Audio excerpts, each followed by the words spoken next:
Hello, and welcome to the Hidden Archives. I am your curator and host for the evening, Philip Clark. Please consider this the inaugural episode for Season 2. That's right, we're back, and it is good to be back. You may be wondering where we have been. You may have some hunches as to why we ghosted, and if I'm being completely honest, many of these hunches are probably true. I won't get into detail, but yes, the Hidden Archives crew were severely impacted by the circumstances surrounding COVID. Unfortunately, many of our voice actors are unable to return at the moment. We are working with them and with new talent to see what sort of compromises we can come to. Unfortunately, this may be still a ways off. This will explain why you may hear the same actors performing several parts in the same episode, and why they may appear in multiple episodes as well. But I promise you that the people still involved are giving everything they can to performing this art for your entertainment. I won't take any more of your time with explanations of stuff you probably already know. After all, you came here for a story, so you should be pleased to hear what we have in store for you. To quote Dante, "Midway upon the journey of my life, I found myself within a forest dark, for the straightforward pathway had been lost." Do not let yourself be lost in such a dark forest. Before you venture any further, you should take this warning to heart. What you are about to hear may disturb you. Violence, profanity, and unsettling content will follow. Consider yourself warned.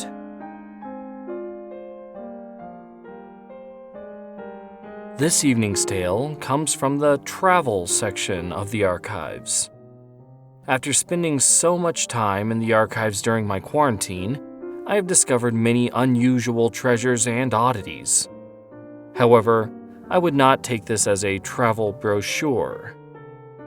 This story, titled Roadkill, follows a couple of rather unfortunate people that find themselves caught up in a battle between man, machine, and nature.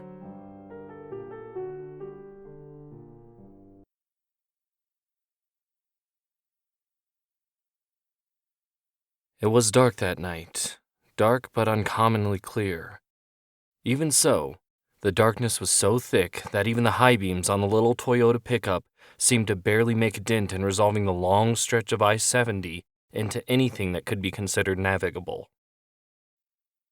Still though, Kenny raced along this particular stretch of interstate, going just as fast as the little truck could manage. I cracked open yet another light beer and handed it to Kenny. One couldn't hear much over the pathetic hum of the tiny truck motor revving its nuts off as we sped along. All the same, the droll of classical music played on in the background, as the radio was stuck playing a mixtape of classical and orchestral hits. This tune was Piano Sonata No. 8 in C minor. Normally, this wasn't the type of music that Kenny and I liked to listen to. However, it was apparently much more to the taste of the old man from whom we had stolen the truck under the still cover of such a night. Behind the sound of the truck's engine and the classical music, the last thing one could hear was the rattling and buzzing of about a dozen or so empty beer cans on the floorboards. These noises were only interrupted by the occasional spritz crackle of a new beer being opened. We had already stolen the truck in which we were waxing well over the speed limit towards the next state. What would it matter if we were also drinking and driving at this point? I guess it only mattered for Kenny, as far as the laws are concerned. I wasn't driving. Fuck it, right? Piano Sonata No. 8 ended, and Bach's Cello Suite in D started up. What the shit is this stupid-ass music? Kenny scoffed as he tossed his now empty beer can in front of the pedals at his feet. Kenny, maybe you shouldn't toss shit down there. The fuck are you talking about? The beer can. What if it gets stuck under the pedals? Oh, yeah, because there's really going to be a reason to stop on 100 miles of straight and empty fucking road. Kenny chortled as he scoffed once again. Whatever, I muttered as I turned away to stare out of the window. What do I fucking know? Kenny sighed and shook his head as he continued racing on down the godforsaken interstate. The beer cans, music, and motor were all white noise as each of us men, children really, as that's how we were behaving, stared out of our own piece of glass into the void ahead. This went on for about 30 minutes or so before Kenny's eyes started to become irritated as they watered from a mix of the booze and his concentration on the road.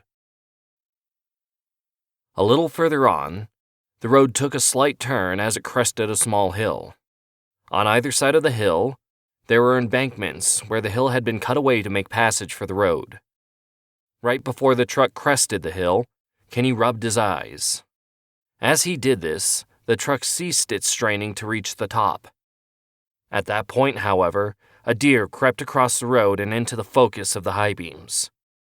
Kenny didn't even notice it until I shouted, "Whoa, shit!" At which point he swerved to miss it. But it was too little, too late. The truck struck the deer, just barely, on its hindquarters. We were still going quite fast when this happened, so the truck started to swerve and fishtail as Kenny tried to regain control. This was an all but frivolous endeavor as the truck crossed into the opposite lane where Kenny overcorrected and sent it sliding into a ditch, then slightly up an embankment back beside our original lane, about 50 yards or so past the deer we had just hit. When the truck finally came to a rest, the engine died and all went silent. What the hell? We hit something, Kenny! Oh shit, we're fucked! Calm down, you drunk idiot. There's only a deer. Dumb animal. Kenny tried to start the truck. No luck.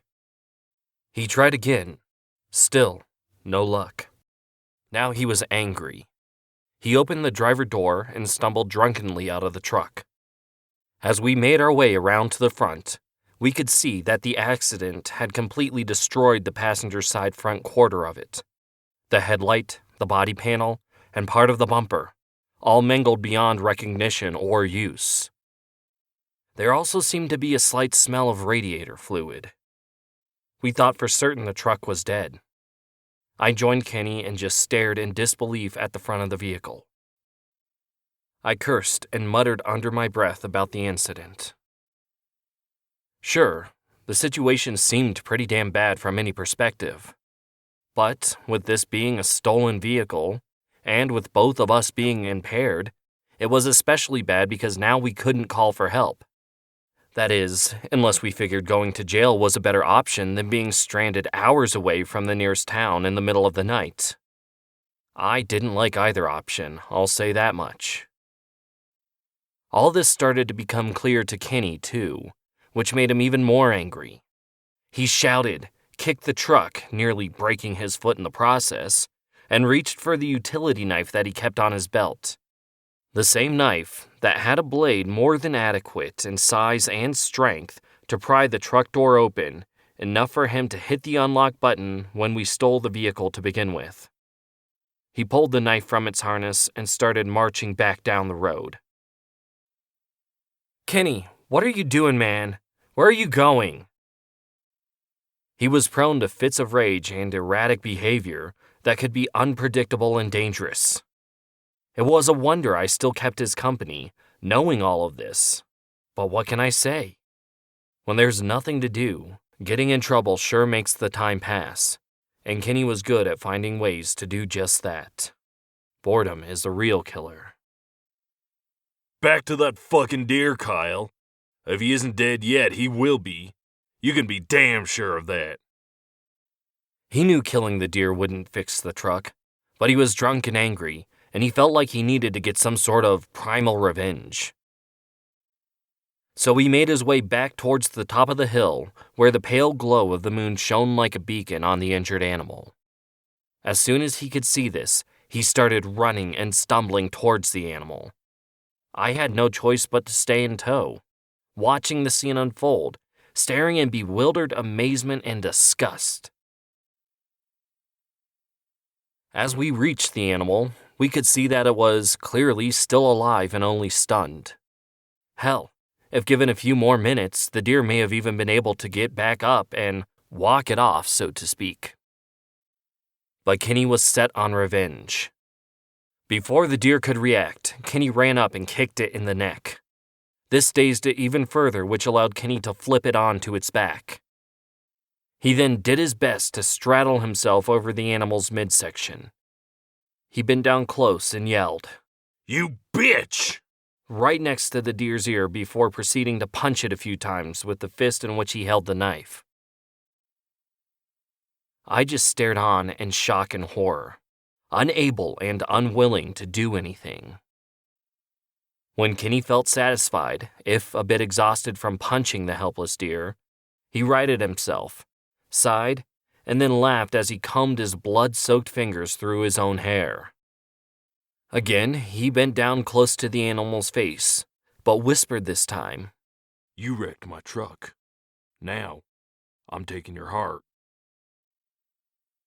Although the deer was dazed and helpless, it was still alive and aware as Kenny reached up, both hands gripping the knife in savage bliss like a primitive caveman for the kill, and he plunged the knife into the sternum of the deer. It wailed and kicked weakly and in pain as the knife stuck in the bone. Kenny hadn't expected the knife to get stuck. He struggled to remove it as he braced his foot above the wound and gripped the knife with both hands to jerk it out. The deer, in paralyzing agony, thrashed slightly as the knife released itself, causing Kenny to stumble backwards onto his ass. With the knife free, the deer relaxed a bit to breathe in short, sharp gasps. "What? You think this is funny? You think you win?" Kenny antagonized the deer. "Well, I'm not done yet. I'm getting your heart, and I will show it to your bitch ass still beating." Ah, Jesus, Kenny. What the hell is wrong with you? Let it go. Put the damn thing out of its misery. "No, I'm fucking boss here. I'll do what I said." Kenny pushed himself up and back on top of the animal. He stared at its midsection to find an easier way to accomplish his goal. He could see the rapid rise and fall of the deer's diaphragm just below its ribcage. He grabbed the previous knife wound with his left hand to both torture the animal and brace himself so that with his right hand, he could hold the knife blade in an up-facing position.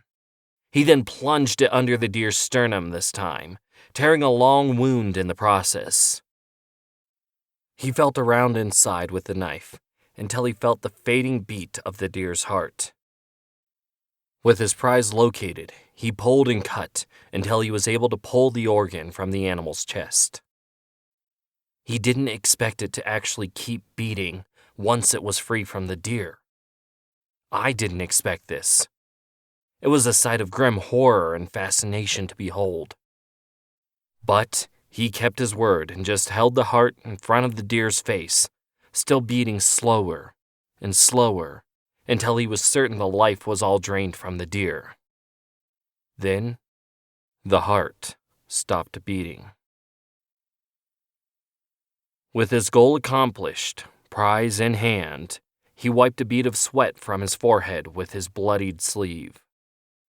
He stood up, the knife in one hand, the heart in the other, and walked slowly back towards the truck, passing me where I stood in a horrified trance from the scene that had just unfolded, mute and numb.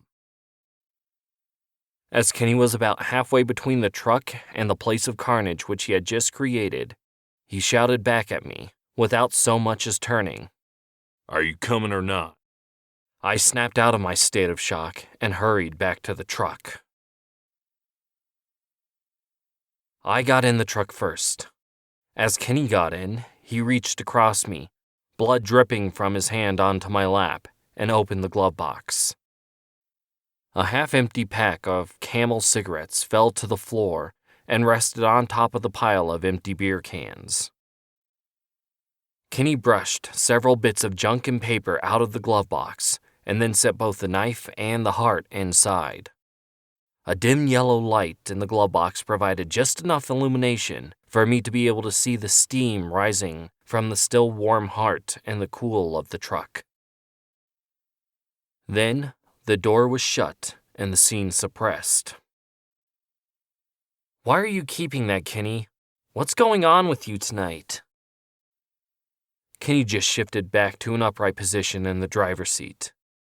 Without addressing my inquiry, he said, "Let's try this one last time." He put the key in the ignition. Moonlight Sonata started playing on the radio. He turned the key, and the truck fired to life again. We started once again down the long stretch of interstate. Neither of us talked. No new beers were opened. They were all gone, and neither of us would have even thought to start drinking again after the nightmare we had just created. Moonlight Sonata ended, and then started up again. We both sat there, the truck now at a more reasonable speed with only one headlight shining forth, and we kept our personal silence. I went back to staring out of the passenger side window. My nerves were still a bit frayed, and I knew this, but even so, I thought I saw something odd along the side of the road.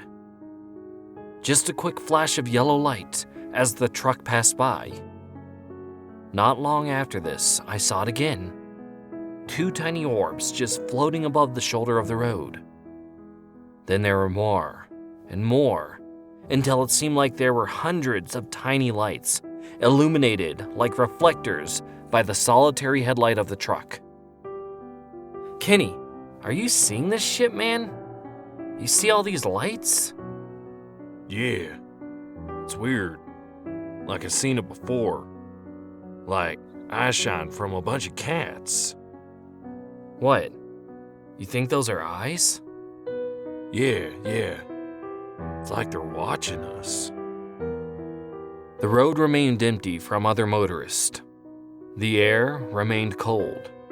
The night remained dark, perhaps comparatively darker from all the ambient light being reflected back in such a dazzling manner.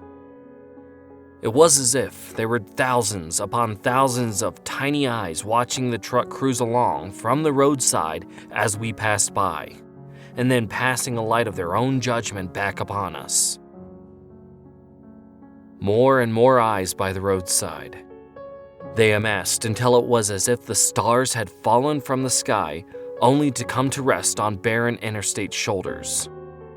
Then there were shooting stars, darting across the eternally dashed line of yellow. However, it never seemed as if the little truck would hit them. It never seemed that either Kenny or I cared in those fleeting moments. We just sat in stunned silence as the truck raced along. Silence, that is, except for the hum of the engine, the rattle of beer cans, and the now perpetual replaying of Moonlight Sonata on a radio that would neither turn down, turn off, nor reach the end of the tape. Once it had seemed as though the situation had reached the absolute limits of what it had become, something changed. Because something had to change. Consistency went to climax, and this was no guarantee of what one may understand to be a finalization of anything into something copacetic. Essentially, we had reached a point in the situation where everything had finally coalesced into a mass that had to implode in on itself so that a resolution could be met.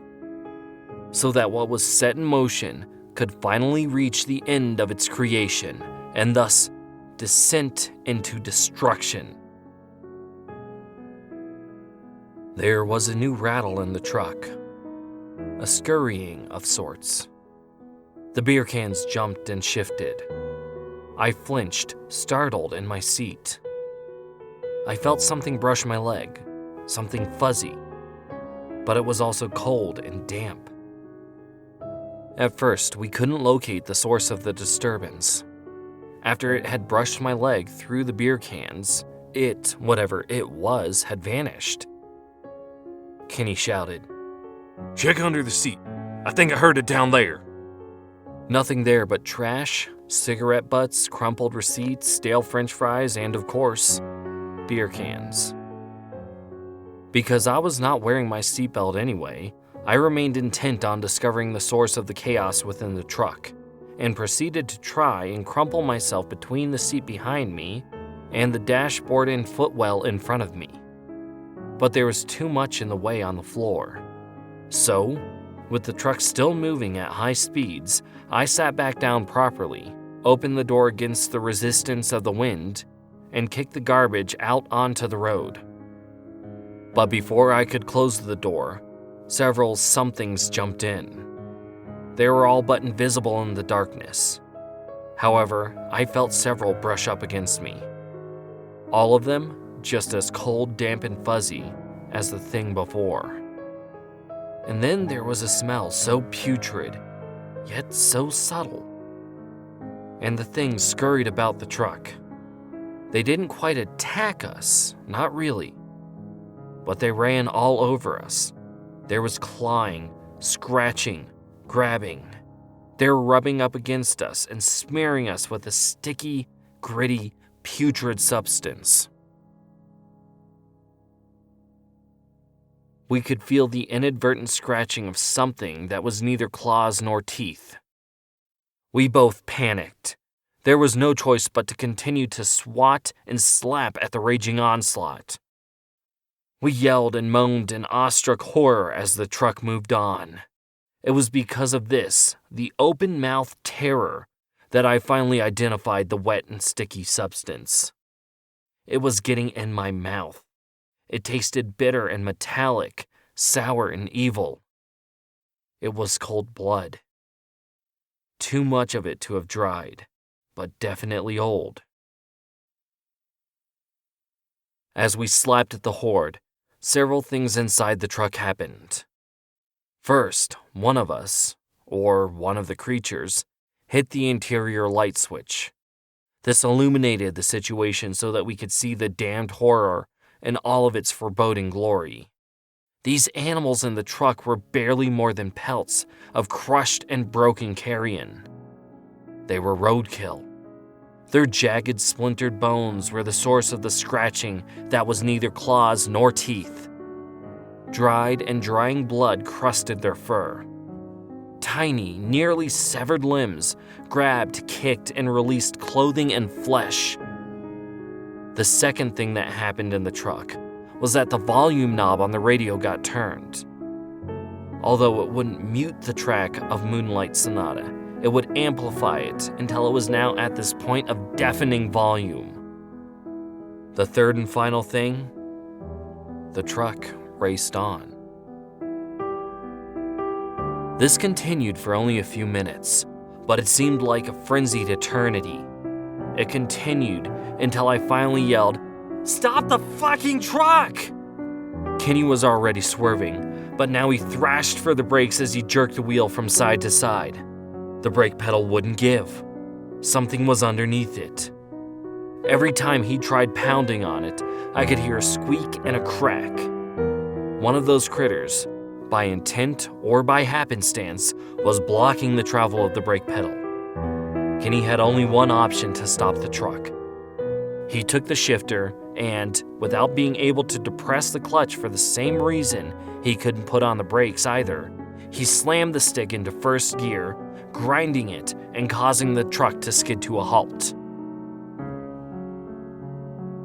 It was amazing that the truck hadn't crashed before this point. But that is not what was supposed to happen. Everything that was supposed to happen up to this point had. The truck now sat motionless in the middle of the interstate. We opened the doors to escape, and the dead critters inside vanished into the night. Bloodied and bruised, we stood beside the truck. The lights of all the eyes stood, still staring from the roadside, until 2 by 2, they began to disappear.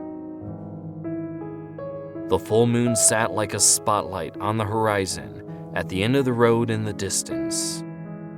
We stared at it. Then, only 2 eyes remained, slowly rising to the center of the moon inside of a darkened silhouette. It looked very much like the label on a Jägermeister bottle.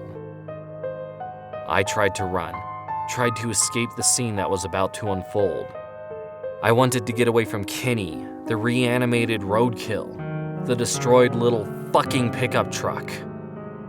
But where could I go? I made it back to the truck, got down on my belly, and rolled underneath it for what little cover and protection it might provide. And I watched. The only remaining headlight on the truck stayed lit. It shone just enough light to reveal the progress of the approaching eyes.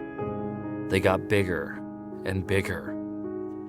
The silhouetted creature, to whom they belonged, began to obscure the moon until it was just about upon Kenny. Finally, he realized what it was. It was a deer.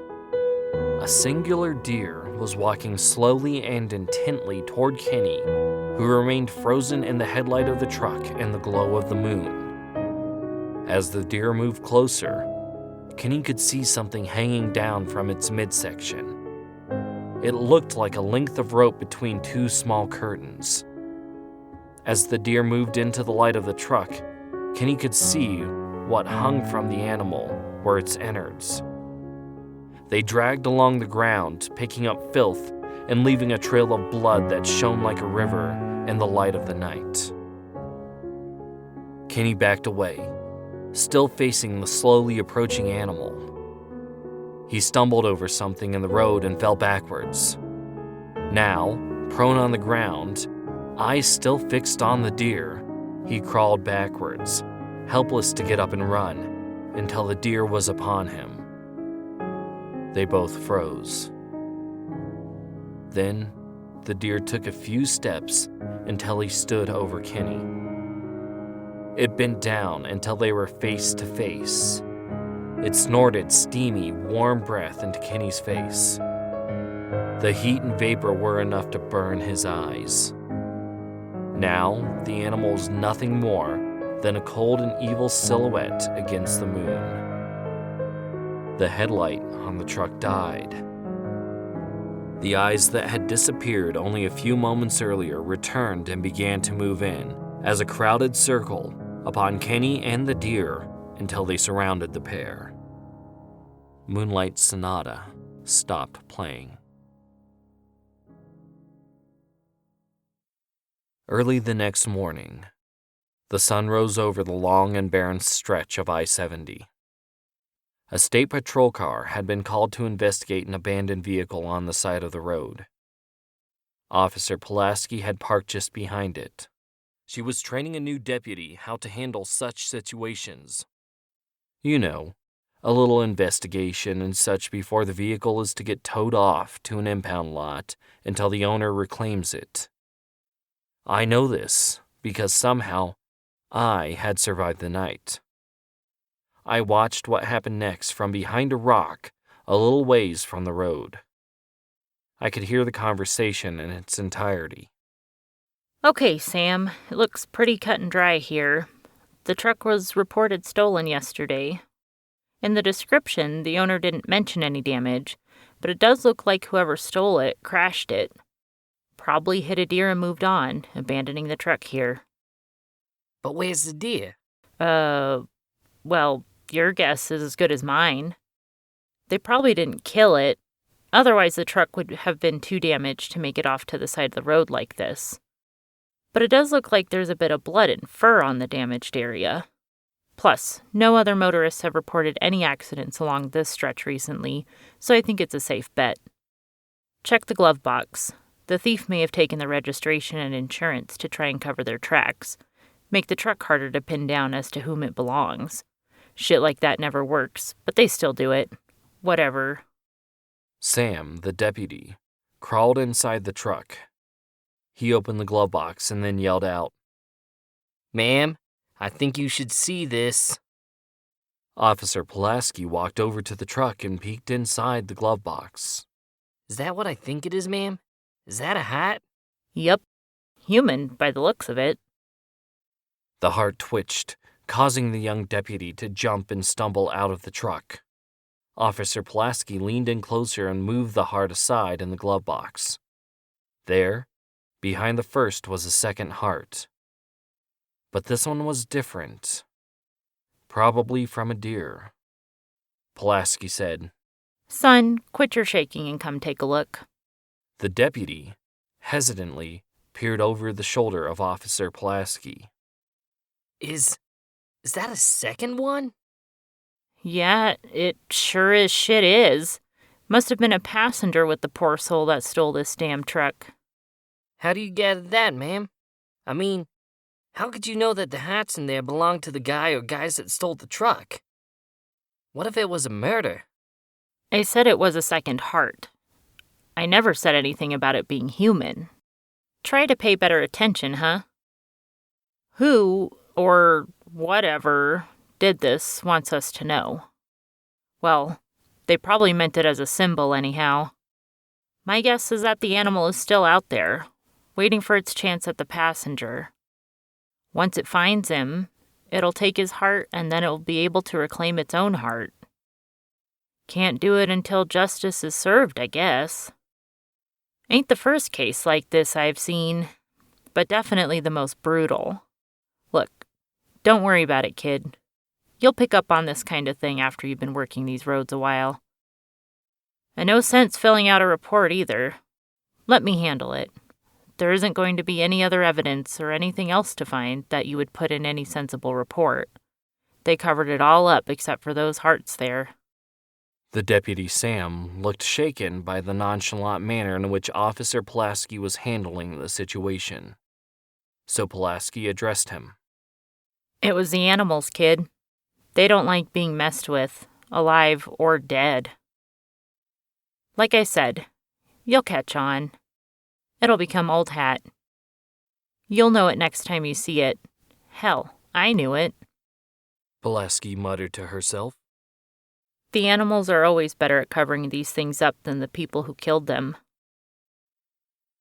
I do not look forward to hunting season. I waited until they were gone and then I ran. I walked for what seemed like hours until a semi-truck finally picked me up. I'm just glad I didn't have to spend another night out there. But I know it's not over. Not if what those cops said is true anyway. The trucker dropped me off at a rest stop in the middle of butt-fuck nowhere. So that's where I am now. I was able to snatch a phone from someone else traveling down the road. But by the time I finally got here, it was almost dark. I don't want to risk leaving at night. I can't be out there with the animals. I know they're coming for me. So I'm holding up here, writing this from a stolen phone and saving it to the Notes app, behind the locked and bolted door of a rest stop bathroom. Cars and trucks have stopped coming here for the night. I'm alone. It's past midnight, and it's freezing. Oh, and I can hear the labored breathing of a large animal outside. The stench of old blood and death is overpowering the shit smell from the toilets. I know I'm fucked.